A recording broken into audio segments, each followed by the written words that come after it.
बिस्मिल्लाहिर्रहमानिर्रहीम। अस्सलाम वालेकुम नाज़रीन, आप यूट्यूब चैनल देख रहे हैं। मैं इमरान ख़ान हूँ। नाज़रीन, अब मैंने कुछ वीडियोस देखी हैं जो सोशल मीडिया पे गर्दिश कर रही हैं। असदुल्ला ख़ान साहब हैं, हमारे बड़े अच्छे जर्नलिस्ट हैं और बड़े तगड़े सहाफ़ी हैं, बड़े मजबूत असाब के मालिक हैं। मैंने उनके साथ बहुत काम किया हुआ है। जब वो इंटरव्यू कर रहे थे ना उस आदमी का जो सैलाब के पानी में से निकल कर आया हुआ है, तो वो ख़ुद बात करते करते एकदम पूरी तरह हिल गए थे और उनको बड़ा सदमा पहुंचा था कि ये बंदा बात क्या कर रहा है। वो ऐसी खौफनाक बात थी। ये आदमी सैलाब के पानी से निकल कर आया तैरता हुआ, इसका पूरा वजूद, इसके कपड़े गीले थे और जब ये बाहर आया तो लोगों ने बताया कि वहाँ से एक आदमी पानी में से निकल कर आया। तो असदुल्ला साहब ने इसका इंटरव्यू किया तो ये पानी में से ऐसे निकला कि इसके बाद ड्रम थे, ड्रम जो होते हैं ना छोटे ड्रम, उनके अंदर वो उसको टाइट कर लें तो उसके अंदर हवा भर जाती है, फिर वो पानी में डूबता नहीं, आप उसे सहारा ले सकते हैं। तो एक आधा बंदा जो थोड़ा बहुत हाथ पांव मारना जानता हो वो उसके सहारे कुछ दूर जा सकता है पानी में। अब सैलाब के पानी में से ये बंदा निकल कर आया। जब असदुल्ला खान साहब ने इससे पूछा तो इस बंदे ने क्या कहा, वो सुनकर मेरे भी रोंगटे खड़े हो गए। ये बताता है जी कि मैं 4 दिन तक पीछे पीछे भागता रहा हूँ इंतज़ामिया के, हुकूमत के, जो यहाँ पे मेजर मौजूद है उसके भी, जो रेस्क्यू वाले उनके, सबका कहता मैं सबके पीछे भागता रहा हूँ। मुझे किसी ने मदद नहीं दी, 4 दिन हो गए मेरे घर वाले फंसे हुए हैं पीछे। तो फिर वो ये बताता है कि जी किराए पे हमने एक कश्ती ली, बंदोबस्त किया और उसके अंदर हम बैठे, मगर वो कश्ती डूब गई एक दरख्त के साथ लगी आके। अब कई जो दरख्त हैं या उनके मुड हैं वो नीचे हैं पानी में ना, तो ऊपर पानी भर गया है, कई दरख्त नीचे रह गए हैं। अगर ज़्यादा पानी है, बाद वक्त कई दरख्तों को काटा हुआ होता है तो वो नीचे रह जाते हैं। तो वो दरख्त से कहीं टकराई है या किसी चीज़ से वो कश्ती टकराई है, उसने तो दरख्त बोला, वो कहते जी कश्ती डूब गई है। और असदुल्ला साहब ने उससे पूछा फिर अब वो पहुंच गए आपके घर वाले यहाँ पे? उसने कहा नहीं जी नहीं, वो सारे मर गए, वो कश्ती डूब गई है, मेरे घर वाले सारे मर गए हैं। और ये इतना तकलीफ दे मंजर था जब मैं उसकी बात सुन रहा था। वो ये कहता जी रात के 9 बजे कश्ती डूबी है और ड्रम के साथ वो रोता हुआ वो शख्स बाहर निकला। ऐसे अफसोसनाक बना देना। एक औरत की मैंने वीडियो देखी, वो वहाँ पे दरिया के किनारे चलती जा रही है और चीखती जा रही है मेरे बच्चों को बचाओ, मेरे बच्चों को बचाओ, वो चिल्ला रही है। एक और मैंने बंदा देखा, वो अस्पताल के अंदर सरकारी अफसरान के सामने बिलक बिलक के रो रहा है, दाड़े मार के रो रहा है कि बचा लो हमें। ये नादरीन अजीबो गरीब मनाजिर मैं देख रहा हूँ। एक बहुत बड़ा डिज़ास्टर है जो आया हुआ है इस वक्त जनूबी पंजाब में। ख़ास तौर पर ये 2 इलाके जो हैं, जलालपुर पीरवाला और अलीपुर, इन 2 इलाकों में बहुत बड़ी तबाही हुई है, जबकि हुकूमत जो है वो वहाँ किनारे पे बैठ के तालियां बजा रही है।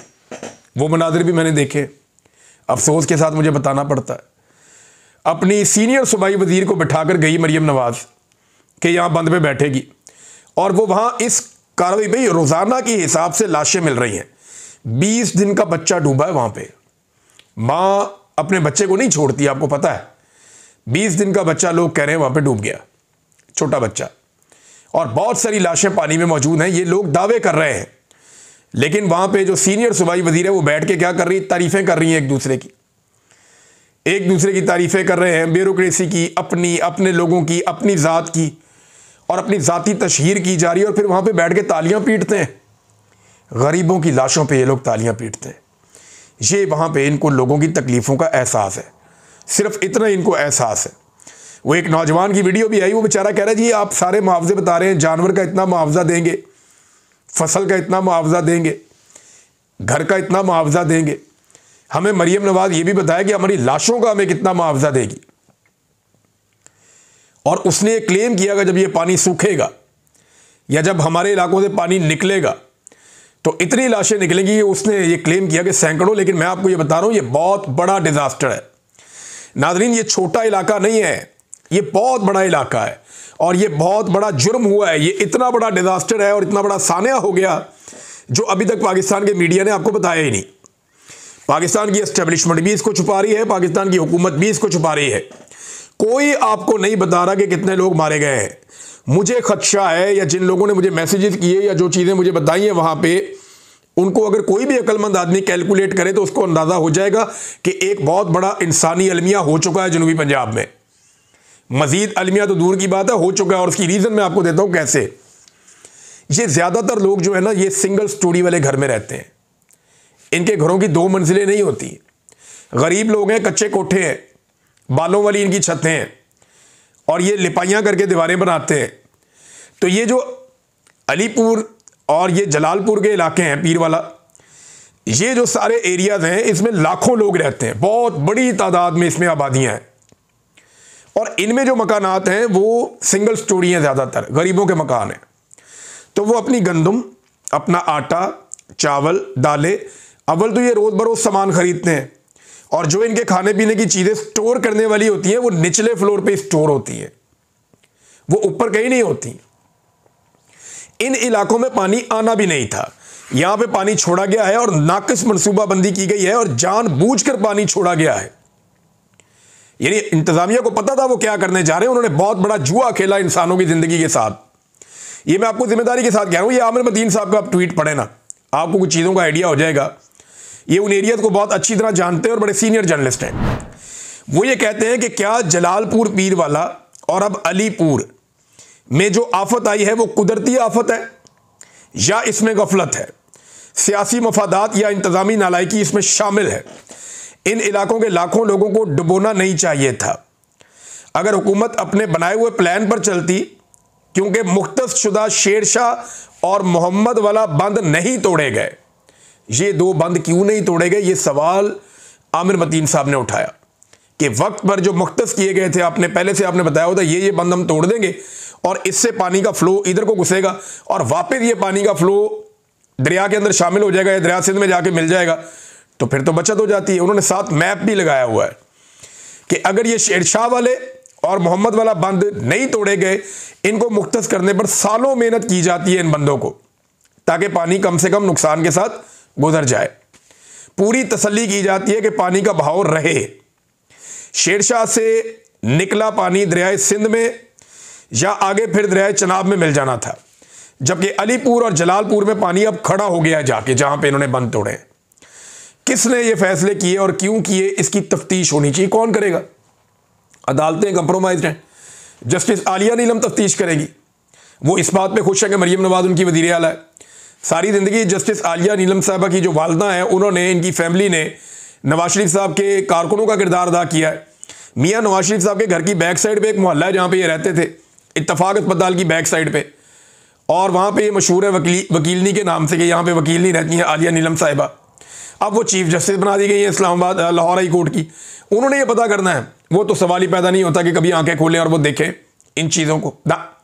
उनका तो शरीफ खानदान से ताल्लुक जो है रजिस्टर्ड पुराना ताल्लुक है उनके खानदान का, तो वो तो इनकी नाअहली के ऊपर आंख खोलने से रहे। क्या मिलिट्री एस्टेब्लिशमेंट करेगी? वो इस जुर्म के अंदर शामिल है। ये तो जो जुर्म ये कर रहे हैं इसके अंदर मिलिट्री एस्टेब्लिशमेंट शामिल है और वो कभी भी इनको नाकाम होता हुआ या नामुराद होता हुआ नहीं देख सकती। पाकिस्तान चाहे बर्बाद हो जाए, कौन करेगा इंसाफ? अवाम ही करेगी। ये जब करेगा मेरा रब इंसाफ करेगा और अवाम को इसके लिए हथियार बनाएगा। ये वक्त हम देखेंगे इंशाल्लाह। लेकिन यहां पे बात यह है कि ये बंद क्यों तोड़े गए और इतना बड़ा जुआ क्यों खेला गया। बंद वो तोड़े जाते हैं जिनके पीछे कई सालों की मेहनत होती है कि अगर ये वक्त आया तो ये बंद तोड़ेंगे और यूं पानी निकल जाएगा। ये नहीं होता कि आप एक ऐसा बंद तोड़ दें जहां से पानी इलाकों में दाखिल हो और घरों में जाके खड़ा हो जाए और हफ्तों तक वहां पे खड़ा रहे। ये तजर्बा नहीं होता। ये पाकिस्तान में किया गया है। अब मैं आपको बताता हूं कि ग्राउंड फ्लोर के ऊपर, नीचे वाले फ्लोर के ऊपर सारी खाने पीने की अशिया थी। जब पानी आया तो उससे पहले बताया नहीं गया लोगों को। वार्निंग का कोई सिस्टम नहीं था क्योंकि इन इलाकों में पानी आना ही नहीं था, प्लान तो कहीं और का था। तो यहां के जब बंद तोड़े गए और अचानक अनाउंस किया गया तो लोग नहीं निकल पाए। लाखों लोग अपने अपने इलाकों में रह गए। पानी जब बहुत चढ़ गया, घरों के अंदर दाखिल हो गया, तो उन्हें समझ आई लोगों को यहां से निकलना है। अब निकलें कैसे? तो लोग अपनी छतों पर चढ़ गए।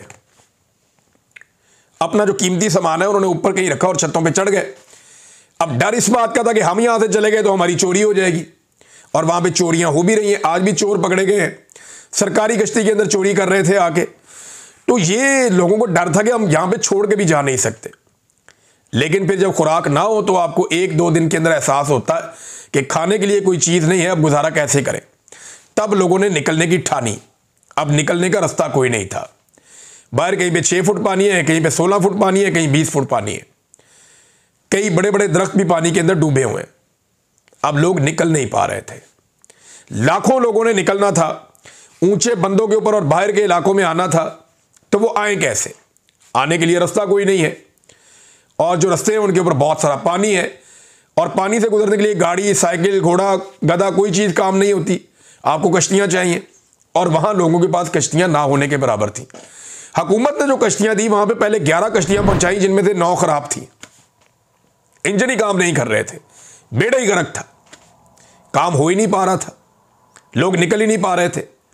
फिर वहाँ पे प्राइवेट लोग अपनी कश्तियाँ लेकर पहुँचे। जब इन्होंने फ़ोन किया मकामी लोगों ने कि हमें कश्तियाँ चाहिए, हमें मदद चाहिए, तो जो प्राइवेट लोग हैं वो अपनी कश्तियाँ मुख्तलिफ इलाके से, दरिया सिंध से, इधर उधर से लोग लेकर आ गए, और उन्होंने पैसों के एवज लोगों को बाहर निकालना शुरू किया। कुछ फलाई तंजीमें हैं जिनमें 2-4 तंजीमें बड़ा अच्छा काम कर रही हैं, उन्होंने लोगों को निकालना शुरू किया, लेकिन बहुत बड़े पैमाने पर इवैक्यूएशन थी। वो लोगों की इतनी कैपेसिटी होती है, 10,000, 5,000, लाखों लोगों को निकालना था, तो लोगों को निकाले कैसे? अब लोगों ने अपनी मदद आपके तहत, लोगों को आइडिया हो गया कि हमारे मोहल्ले में, हमारे इलाके में कोई कश्ती नहीं आ रही, बिजली भी बंद है, मोबाइल फ़ोन की बैटरियां ख़त्म हो गई हैं, अब राब्ते नहीं हो पा रहे, हम करें क्या? तो फिर लोगों ने अपने तौर पे निकलने का फैसला किया, और कोई ड्रम के ऊपर लटक के निकला, किसी ने किसी और चीज़ से अपनी एक छोटी सी कश्ती बनाई, कोई ऐसे निकला। तो लोग मुख्तलिफ तरीक़ों से वहाँ से उन्होंने निकलना शुरू किया कि बंद पे पहुँचे और वहाँ से मदद लेकर आए। और जो प्राइवेट कश्ती वाले हैं वो तो ऐसे भी थे जो लोगों को बिठाते थे, पानी के सेंटर में जाके लोगों से कहते थे और पैसे दो, नहीं तो हम वापस जा रहे हैं, आपको फिर छोड़ देंगे। ऐसे ब्लैकमेल किया है, बंदे गिरफ्तार भी हुए हैं। तो अभी भी बहुत सारे लोग अपने अपने घरों पे, दरख्तों पे, ऐसी जगहों पे जो ऊंची है वहाँ पे पनाहे लेकर बैठे हुए हैं। उनके पास खाने के लिए नहीं है, उनके पास पीने के लिए नहीं है, उनकी फैमिलियाँ, उनके बच्चे वहाँ पे मजबूर हैं, उनको एवैक्यूएशन नहीं हो सकी। कोई कितना कर सकता है? हमने भी कश्तियाँ भेजी हैं, कुछ कश्तियाँ पहुँच गई हैं, कुछ आज पहुँच जाएगी, कुछ और हम कोशिश कर रहे हैं हमें बाजार से मिल जाएँ, अवेलेबल भी नहीं है मार्केट में। ये ऐसी आइटम तो है नहीं कि पड़ी हुई हो और आप खरीद लें। अब जितनी जहाँ से मिलती है, कहीं से 2, कहीं से 3 हमें मिलती है, हम खरीद लेते हैं। इंजन जो है वो कराची से मिलते हैं, कोई कहीं से मिलते हैं। हम पूरी कोशिश कर रहे हैं, और ये सारी कश्तियाँ यहाँ पानी में चल भी नहीं सकती। जो ज़्यादा नीचे गहरी वाली कश्ती होती है वो नहीं चलती, जो समंदर में आप चलाते हैं। यहाँ पे ख़ास कश्तियाँ चलती हैं, वो लकड़ी वाली कश्तियाँ चलती हैं। तो अब लोगों को निकालना एक बहुत बड़ी मुसीबत है, और अगर लोगों को नहीं निकाल सकते तो कश्तियों के ऊपर लोगों को आप खाना पहुँचाएँ, तो क्या आप इतनी बड़ी तादाद में लोगों को खाना पहुँचा सकते हैं? ये सारा डिजास्टर इस हुकूमत ने किया, ये बात आप याद रखिएगा। ये हमें सूरत-ए-हाल क्लियर होती जा रही है जैसे जैसे हमारे जर्नलिस्ट, हमारे दोस्त, हमारे भाई वहाँ पे पहुँचे हैं। ये पीछे खड़ी हुई थी पंजाब की सीनियर मिनिस्टर मरियम औरंगज़ेब, और उसके बिल्कुल करीब खड़ा होकर लड़का बता रहा था, उमर दराज गोंदल साहब को, जर्नलिस्ट हैं, उन्हें बता रहा था कि 4 दिन हो गए इनके तरले मिन्नतें करते हुए, हमारी फैमिली पीछे, उसे लेकर कोई नहीं आ रहा। ये मैंने खुद ये इंटरव्यू सुना। वो ये कहता है जी कि 4 दिन हो गए इनकी हम मिन्नतें कर रहे हैं। सूबाई वजीर की मौजूदगी में वो शायरी बता रहा है कि 4 दिन से मिन्नत कर रहे हैं, हमारी फैमिली कहाँ है, हम नहीं जानते। लोग छतों पे, दरख्तों पे चढ़े हुए हैं, उन्हें वहाँ से लेकर आओ, यहाँ रेस्क्यू करके, अभी तक नहीं लाया गया। ये नाज़रीन हालात हैं, और ये एक बहुत बड़ा सानिया भी हो सकता, अल्लाह ना करे। लोग ये कहते हैं कि जो हलाकतें हैं हुकूमत बता ही नहीं रही, और ख़बर बाहर निकलने नहीं दे रही, और मीडिया के पास इतने वसाइल नहीं है कि वो अंदर जाके देखे। मीडिया के पास अपनी कश्तियाँ थोड़ी हैं, वो कोई रेस्क्यू वाले के साथ बैठ जाते हैं या किसी और के साथ बैठ जाते हैं। तो मैं जो अपनी टीम है उनसे गुजारिश करूँगा कि एक कश्ती को कम अज़ कम सिर्फ इस काम के लिए आप मुख्तस करें, जो जाए और जाकर सारे इलाकों को देखे और पता करें कि वहाँ पे कितना नुकसान हुआ है और कितने लोग अभी तक फंसे हुए हैं। रेस्क्यू का काम भी जो है वो साथ साथ जारी रहना चाहिए। लोग जो बाहर आए हैं वो भूखे हैं, परेशान हैं, दुखों से निढाल हैं। ये हालात कर दिए इन्होंने पंजाब के, और ये इसको भी एक अपॉर्चुनिटी के तौर पे ले रहे हैं कि मेरी फ़ोटो सारे देख लें किसी तरह।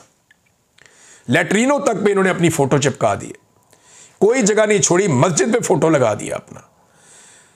सीरत नबी का बोर्ड है उसके ऊपर भी फ़ोटो अपना चिपका, कोई जगह नहीं छोड़ी इस खातून ने। एक पागलपन है जो पंजाब के ऊपर मुसल्लत कर दिया गया है, और जो मुसल्लत करने वाले हैं वो कह रहे हैं जी इसको हम पाकिस्तान पे भी मुसल्लत करेंगे, एक वक्त आएगा, खुदा ना खास्ता। ये ऐसा ज़हनी मर्ज है, ये पूरे मुल्क को दीमक की तरह खा जाएगा। ये इतने पागल लोग हैं, लेकिन इन्हें समझ ही नहीं आ रही। ना मिलिट्री एस्टेब्लिशमेंट जो है उन्होंने तो ये सोच लिया कि ये हमारी इंश्योरेंस पॉलिसी है और हम इनकी इंश्योरेंस पॉलिसी हैं। अब नाज़रीन, लोग किस हालत में हैं मैंने आपको बताया, और उसकी वजह भी मैंने आपके सामने रखी है। ये बंद तोड़ने के फैसले सियासी बुनियादों पे हुए हैं और शोबदाबाजों ने किए हैं, और एक बड़ा डिज़ास्टर हो चुका है, लोगों को बचाया नहीं जा सका बदकिस्मती से। मैंने आपको आमिर मतीन साहब का ट्वीट भी पढ़ के सुना दिया। अब नाज़रीन, मादनियात का जो एक इन्होंने मुआहदा किया, जहाँ पे आर्मी चीफ भी थे, वज़ीर आज़म भी था, जहाँ पे वो डिप्टी वज़ीर आज़म भी थे, ये सारे इकट्ठे थे वहाँ पे, जाली वज़ीर आज़म है। बहरहाल इसके ऊपर एक जुल्फ़ी बुखारी साहब ने ट्वीट किया और एक बड़ी अहम चीज़ पे निशानदेही की, और जब हमने गौर किया तो वो बुखारी साहब ठीक बात कर रहे हैं।